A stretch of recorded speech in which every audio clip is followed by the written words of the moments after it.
What is up, my fellow mobile gamers? In today's video, we're going to talk about how to defend against those annoying whales, those rich players, the big spenders, the bullies, whatever you want to call them. We got a nice little defensive build for you. Before we get started, make sure you guys and girls subscribe to the channel. Make sure you hit the thumbs up button, one of these. I haven't tested this build out. I haven't really been able to, so hopefully someone watching can test this build out for me and let me know if it worked for you or not. Focus on one particular hero's ability to help us put out damage. There's a lot of factors that go into this, so it's going to depend on your battle barge level, the level of your heroes, their hero skills. Like, there's a lot to take into consideration for this. So one person may not have a tremendous amount of success with this build, while as maybe a higher player in the battle barge 25 level, 24, 23 may see more success with it as opposed to someone who's like 15, 16, 17 battle barge level. So again, it highly depends, and then it depends on who you're getting attacked against. And you know, if you got like T3, T4 and you're getting attacked by someone who's got T7s, it might work out a little bit, but you're still going to get crushed. Like, it's just nothing you could do about that. So here we go. This is a defensive build. We're going to go over the heroes first. So these three heroes that I mentioned right here, your interceptor hanger, and you are going to put them in your garrison. So the main focus of this build, we're going to call this the rebound build, the defensive rebound build. The first hero that we are going to go with is our boy right here, Mr. Skullman, Alistair. Now the main focus is going to be his rebound skill. So after taking damage, our army rebounds a percentage of the damage taken back to the opponent. So you're going to want to have Alistair's star level as high as possible. The higher the star level, the more success you will see from this. And then you're going to want to make sure that you level up this skill, the rebound skill, as high as you can to get an increase in that percentage. And then this one right here, the Zealous Assault, when our army attacks, there's a 30% chance to increase our damage dealt. Then you're going to want to level that one up. This one you're going to leave at level 1. Don't worry about this one. Decrease the damage the enemy army deals by a percentage, because we don't want to necessarily stop our opponent's damage, because if we stop their damage or we decrease their damage, we don't rebound as much back. And you're gonna see what we're gonna do to kind of counteract taking so much damage. Next hero we're gonna have is the girl. Very good, because we get the all troop defense, which is good, but this is the most important one right here. Increase all troops HP. So the idea behind this build is we are going to buff the absolute hell out of our troops HP. And what this does is it will have them be able to take more damage. And because they can take more damage, that means we will be able to rebound more damage back to our opponent. The number one skill we're going to focus on, you're going to want to max this one out first, is the dodge skill. When an army takes damage, there is a percentage chance to dodge the damage. So the whole idea behind this is we are either going to completely dodge the attack our opponent does on us, so we won't take any damage, or we will take damage, and when we do take damage, it will be rebounded back. So this just gives you a ton of survivability, because you're rebounding damage back, or your opponent's missing and it's letting the battle go on longer. We want the battle to go on as long as possible. And then the next one you're going to want to focus on right here, when our army attacks, there's a 30% chance to increase. And then the last one right here, when our army attacks, there's a 10% chance to deal damage over time. So honestly, if you wanted to, you could probably prioritize this one over this one, because remember, like I said, we want this battle to go on as long as possible. The longer it goes, the more it benefits us.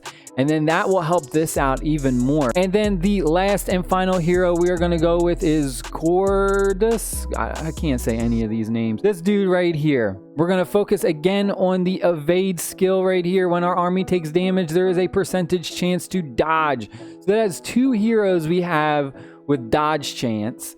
and one hero that whenever we do take damage is going to immediately rebound a percentage back. So that is amazing. Just going to help our survivability in the battle. So focus this one, level this one up as high as you can, and then increase the damage our army deals with. You're going to focus this one next, and then the crit damage last. Or you could do the crit damage if you wanted. It depends on you. All right, next thing we need to talk about is the troop comp. Now we are going to focus mostly on having level 1 dreadnoughts. You need to have thousands of these. I mean, just thousands and thousands of these, because like I said, they're going to get attacked first by our opponent, and the more we have, the better, because we're going to take a tremendous amount of damage and then we are going to rebound it back. So having as many T1 dreadnoughts as you can possibly have will help out a tremendous amount. Super cheap to make, very quick to make, so you're not really losing a lot of resources. Ton of T1s, just tank and then just keep rebounding the damage is sick. I mean, if you can get like 30,000 T1 dreadnoughts, oh my god, a T7 player can come and they're gonna cry because they're gonna lose a lot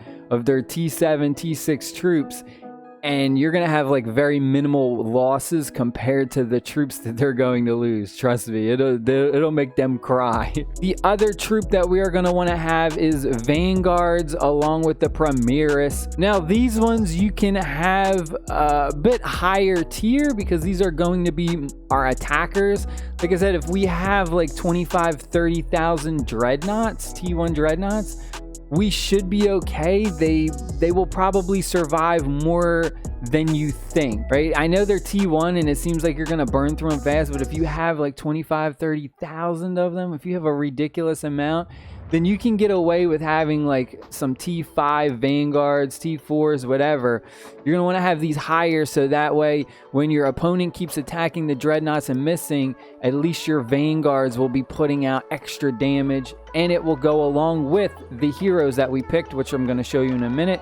And then the Premieris, again, you're going to want to have a decent level for these. I wouldn't train level 1s. I would have like your T4s or T5s.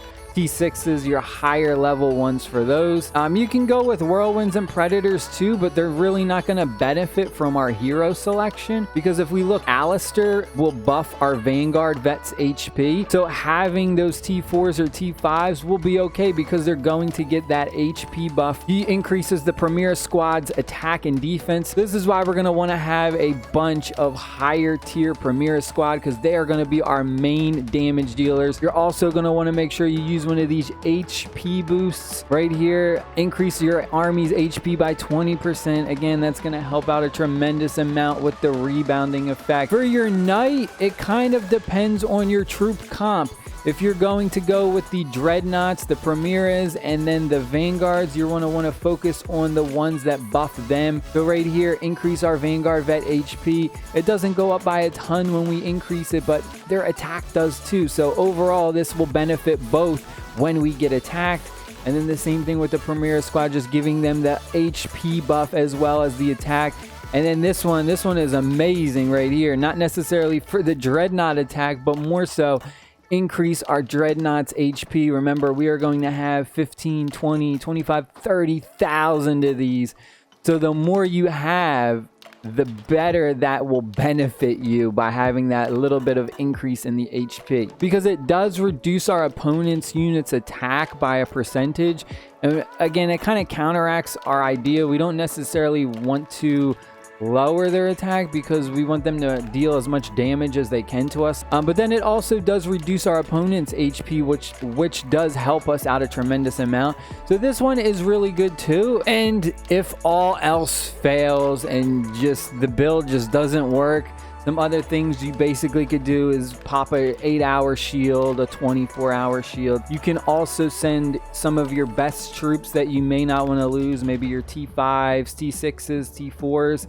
You can send it to your alliance fortress. Just Go around the star map, find your alliance fortress right here, and you can actually send one garrison to it, and the garrisoned army cannot be attacked until this is pretty much destroyed, and then they'll come back. So this is a safe area to store some troops right here, your alliance fortress. Another thing that you can do is you can send a garrison to one of your top tier players. You can send your troops out on long journeys, gather resources at like the farthest resource tile you can possibly find, and something that takes them like 30 minutes, an hour, you know, just some ridiculous amount of time. But I hope you guys enjoyed this video. Make sure you guys and girls are subscribed to the channel, hit the thumbs up button, blah blah blah. I love you, stay happy, stay safe, happy Friday, peace.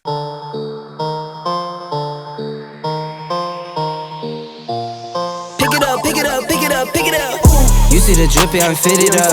Hop in my car and a giddy up. Secure the bag, yeah, I get the bus. Pick it up, pick it up, pick it up. You see the drippy, I'm fitted up. Hop in my car and a giddy up. Secure